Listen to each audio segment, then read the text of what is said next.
মেহমানকে এভাবে মাছ ভাজা খাইয়েছিলাম। খাওয়ার পর তো পুরাই প্রশংসায় পঞ্চমুখ। চলুন আপনাদের সঙ্গেও এই মাছ ভাজার রেসিপিটা শেয়ার করি। আসসালামু আলাইকুম। চলে আসলাম নতুন একটা রেসিপি নিয়ে। তো আশা করছি পুরো ভিডিওটা সঙ্গেই থাকবেন। তো এখানে আমি 2 পিস রুই মাছ নিয়েছি। তো নিয়ে খুব ভালো মতো একটু ধুয়ে নিয়েছি। তো এখন আমি একটু মাছটাকে থেতো করে নিচ্ছি। আর কিভাবে করতেছি আশা করছি দেখে বুঝে নেবেন। তো মাছটাকে আমি খুব ভালো মতো একটু থেতো করে নিচ্ছি। তো যাতে করে মাছটা একদম নরম টাইপের হয়ে যায়। তো এই যে দেখুন একদম নরম হয়ে গেছে মাছটা, থেতো টাইপের। দেখি বুঝে নিয়েছেন আশা করি। তো এখন মশলা মিক্স করার পালা। তো হাফ চামচ করে আদা রসুন এখানে দিয়ে দিলাম বাটা। তো স্বাদ মতো লবণ দিয়ে দিচ্ছি। তো এখন হাফ চামচ করে মরিচের গুঁড়া আর হলুদের গুঁড়ো দিয়ে দেবো। আপনারা চাইলে কালো গোলমরিচটা ব্যবহার করতে পারেন, সেক্ষেত্রে টেস্টটা আশা করি ভালো হবে।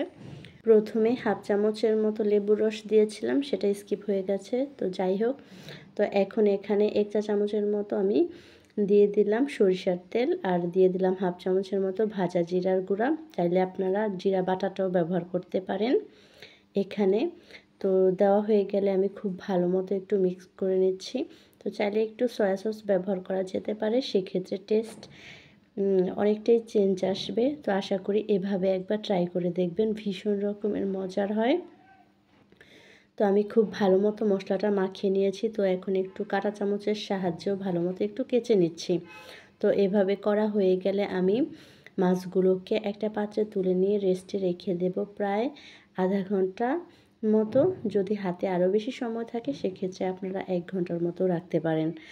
তো আবার চাইলে যদি একদমই সময় না থাকে সাথে সাথেও ভেজে নিতে পারেন। তো এখন কড়াই বসিয়ে সেখানে আমি 1.5 টেবিল চামচের মতো সরিষার তেল দিয়ে দিলাম। তেলটা গরম হয়ে এলেই আমি মাছগুলো দিয়ে দেব। আর মিডিয়াম আঁচে আমি মাছগুলোকে একটু ভেজে নেব। তো এই যে দেখুন মাছের এক পাশ হয়ে এলে তো আমি একটু উল্টে দিচ্ছি। তো এভাবে আমি একটু সময় নিয়ে ধৈর্য সহকারে মাছটা ভেজে নিয়েছি। তো যখন মাছটা প্রপারলি হয়ে এসেছে ওই পর্যায়ে এখানে মিডিয়াম সাইজের 2টা পেঁয়াজকে কুচি করে দিয়ে দিলাম, সেই সঙ্গে 2টা কাঁচামরিচ কুচি দিয়ে দিলাম। তো এখন পেঁয়াজগুলোকে একটু নরম করে ভেজে নেব, সেই সঙ্গে বারবার করে মাছগুলোকে একটু উল্টে পাল্টে নেব। তো পেঁয়াজগুলো যখন নরম হয়ে যাবে তো ওই পর্যায়ে আমি 1 চিমটির মতো একটু লবণ দিয়ে দিলাম। তো এই পেঁয়াজ আর কাঁচামরিচ ভাজাটা খেতে যে কী পরিমাণ মজার ছিল, দুপুরে গরম ভাতের সঙ্গে যখন মাছ পেঁয়াজ কাঁচামরিচ দিয়ে এক লোকমা দেওয়া হয়েছিল, কী মজার যে ছিল। তা আশা করছি বাসায় অবশ্যই ট্রাই করবেন। তো আমার মাছ ভাজাটা কিন্তু ডান। রেসিপি যদি ভালো লেগে থাকে তো শেয়ার করে আপনার টাইমলাইনে রেখে দিতে পারেন, যাতে অন্য কেউ একটু দেখার সুযোগ পায়। সত্যিকার অর্থেই কিন্তু এটা অসম্ভব রকমের মজা। তো সবাই ভালো থাকবেন, সুস্থ থাকবেন আর আমার জন্য দোয়া করবেন। আল্লাহ হাফিজ।